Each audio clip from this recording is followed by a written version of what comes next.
When you talk about family and you talk about the role that they play, I think of my mom. She was a 37 plus year school administrator, early childhood educator, one of the most ever-present people in my life. She has the capacity to make things look easy. She does drink half her body weight in water.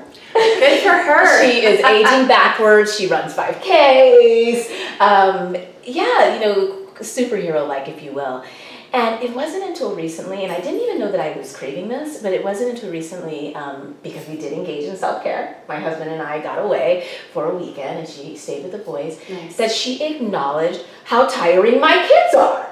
And I think I needed to hear that kind of mirror comparison that I draw from acknowledge, oh yeah, no, this is not easy. Yeah. And in the absence of social media, they grew up in a dynamic where I think we were convinced our mothers had it all figured out. Right. And having more of those discussions of, no, I was scared too. I didn't know at all what I was going to do is helpful and really vital, I think. So again, she had never said I was doing something wrong, but I think she was one of the standards I compared myself against. Yes. And hearing her say that my kids tire her out, while some people might have taken that as a criticism, I was like, thank goodness you're tired too. You're human. You're human, so I can be tired too. Right. So I think there's that kind of spoken and unspoken standards. Social media, of course, plays a role and even what we think a good mother should do. Yes. Like those myths. Right. Yes. Like, I'm a good mother if I cook only organic foods. Yes. Or I'm a good mother if I cook from scratch. Renee, I guess we're talking about food again. Or if my baby sleeps through the night. Or if my 4-year-old doesn't still come in the room. At night, yes. At night, we're working on it.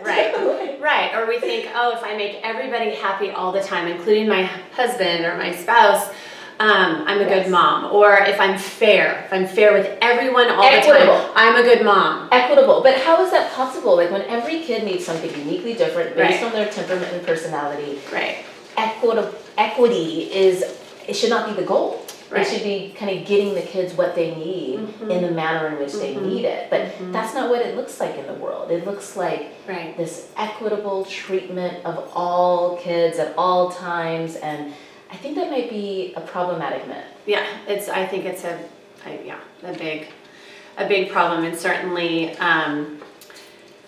some moms feel like they need to protect their kids from failures, mistakes, disappointments. Yes. You might not even say that out loud, but you might feel that, especially given our drama, trauma, stress that we go through. We might feel that with our typical children, that we want to really bubble them because there's so much they're already dealing with.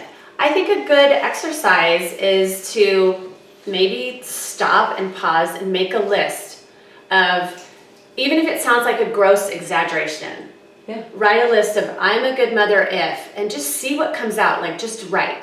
Just write and see what the voices in your head, wherever they come from, whether it's others, self-imposed, social, just, the world of social media, take a look at those things that you're expecting of yourself. Take inventory. Yes.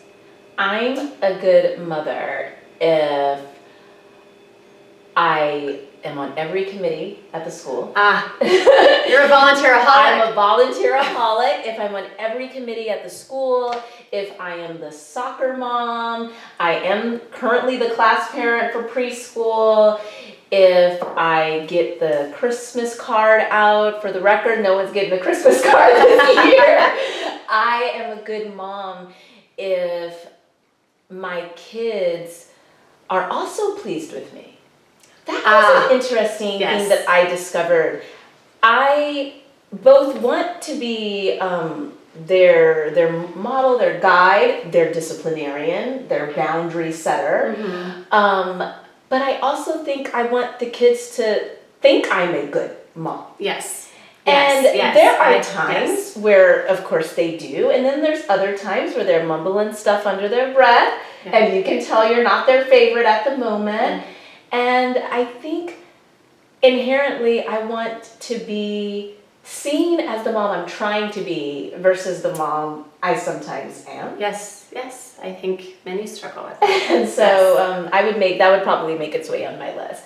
I heard someone say recently, and they actually even got me a little sign, which I have up in my kitchen, you can't make everyone happy, you're not pizza. So clearly food's our thing. Yes, I know, we keep talking about it. But I realize it's true. Yeah, You know, we can't make everyone happy all of the time, but we can't. We're moms and we try. Me too. We talked about a couple cycles, crazy cycles that we sometimes engage in. One would be you place expectations on yourself. They're too high, unrealistic. Yes. They're unmet. Then you stress out completely. Then you feel mommy guilt. Then you sit and marinate in that for a while, and it turns into self-loathing and depression. Not full-blown clinical depression, but just feeling sad about a heaviness. Shame, and then it also turns into isolation because you perceive or you think everyone else is doing a better job. I'm not good enough. I'm not good at motherhood. So I think that's one cycle that we get into. And that's why we need these supportive environments. Yes. With what you're doing with We Are Brave Together and organizations that are similar, it thins off that isolation. And I'm comforted when I get into a room with other moms and discover, okay, great, they don't have it all figured out either. Right. But that space isn't always afforded. Or sometimes we are in such a comparative state that we're not being authentic even with our closest mom friends, so that isolation is heightened. My cycle is a little more of a waiting for the other shoe to fall. There are moments, especially as my son has just grown and matured and we've had larger gaps between surgeries and things, where it feels like things are kind of going okay, or at least uneventful. But I'm waiting for something to go wrong. Life has kind of taught me, in some respect, or at least my motherhood journey has taught me that you need to expect the unexpected, and you need to prepare for the unexpected, and you need to brace for the unexpected, control the potential unexpected. Like you can't just enjoy the quiet and the peace, and that you're not on the roller coaster anymore. No, I don't. You have to be doing how to get off the roller coaster. And so my cycle is the waiting for the shoe to fall, thereby not being able sometimes to just enjoy the well-deserved reprieve from chaos. Sure. I've identified motherhood as chaos, like it's synonymous for me, and therefore when there are moments where we're all getting along, we're having a game day, everyone's being awesome, we're sitting on the carpet, watching a movie, eating pizza. There is an internal voice that kind of will chime in and say, okay, what's going to happen? And so I would love to break that cycle of waiting for the other shoe to fall, because sometimes it's okay to be okay. Absolutely. And that's a gift. It's a respite that's being given to all moms, and in particular moms like us. For sure.